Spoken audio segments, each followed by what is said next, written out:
कोल्हापुरात मृत घोषित झालेले एक आजोबा पुन्हा जिवंत झाल्यानं एकच चर्चा होतीये।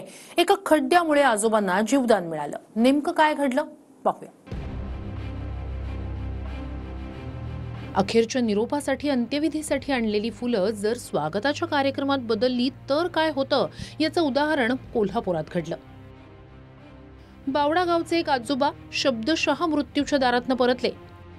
डॉक्टरांनी मृत घोषित केल्यानंतर घरी अंत्यविधीची तयारी झाली।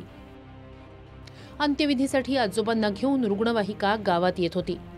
तितक्यात एका मोठ्या खड्ड्यावर गाडी आदळली आणि आजोबांच्या शरीरात हालचाल होऊ लागली। कुठं नेलं, कसं नेलं, का नेलं, कुणी नेलं हे काहीच कळालं नाही मला। ते योगदान देवानं म्हणजे सगळ्यांच्या कृपेने, विठ्ठलाच्या कृपेने, ज्ञानेश्वर माऊलीच्या कृपेने हे सगळा आशीर्वाद मला मिळाला।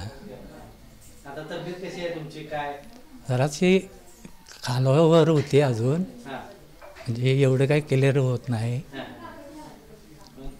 जास्त बोलून चालत बी नाही, होते दहा भरल्यागत होत्या। वारकरी असलेले आजोबा पांडुरंग उल्पे यांना हृदयविकाराचा झटका आला होता। रुग्णालयात नेल्यानंतर डॉक्टरांनी त्यांना मृत घोषित केलं। नातेवाईक गावकरी जमले, मात्र एरवी लोकांचे जीव घेणाऱ्या याच खड्ड्यांनी बाबांना जीवदान दिलं। जे अखेरचा निरोप देण्यासाठी जमले होते त्याच लोकांनी आजोबा पांडुरंग उल्पे यांना घरी चालताना बोलताना पाहिलं। खड्ड्यातनं जरा हे होताना मग आमच्या भाचीच्या मुलाने त्यानं बघितलं। मग ते आजा हालचाल व्हायला लागल्या म्हणल्यावर भाचीच्या मुलगीनं ते लावून मिशन बघितल्यावर म्हणली दवाखान्यात परत नेऊया। देवाची कृपा आणि डॉक्टर देवाच्या रूपातच ते डॉक्टर भेटले, ते असं जीव वाचला। ते डॉक्टरांनी वगैरे ECG काढून बघितलं तर त्यांची थोडे हृदय पुन्हा चालू झाल्यासारखं झालं। स्पीड ब्रेकरमधून आम्हाला एक जीवदान मिळाले असे म्हटल्यानंतरच चालेल आणि लगेचच आम्ही पुढील उपचारासाठी DY पाटील हॉस्पिटलला गाडी वळवली आणि पुढील उपचार करून आम्ही आज आमच्या आजोबांना आमच्या आजीच्या स्वाधीने सुखरूप स्वाधीने केलेला आहे। सिनेमासारखं कथानक ऐकून सुरुवातीला अनेक गावकऱ्यांना सुद्धा मोठा सुखद धक्का बसला।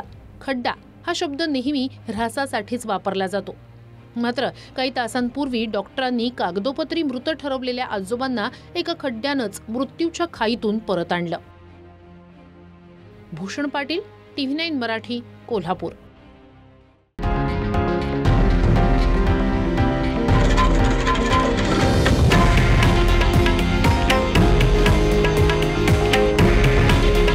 हे आहे देशातील नंबर 1 न्यूज नेटवर्क आणि आपण पाहत आहात TV9 मराठी। काळजी तुमची, हित महाराष्ट्राचं।